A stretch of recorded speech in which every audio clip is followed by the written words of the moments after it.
மாவட்டம் மணப்பாறை அருகே நடைபெற்ற ஜல்லிக்கட்டு போட்டியில் சீறி பாய்ந்த காளைகளை காளையர்கள் தீரத்துடன் அடக்கி அசத்தினர். திருச்சி மாவட்டம் மணப்பாறை அருகே கலிங்கப்பட்டி மாரியம்மன் கோவில் திடலில் ஜல்லிக்கட்டு போட்டி வெகு விமரிசையாக நடந்தது.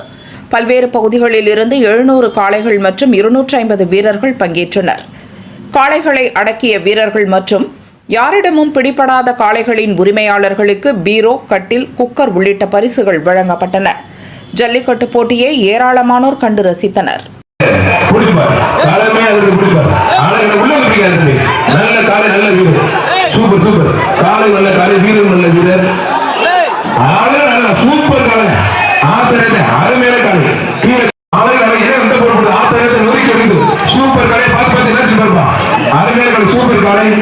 சேலம் மாவட்டத்து நல்லா அவசியம் பிடிக்க முடியாது.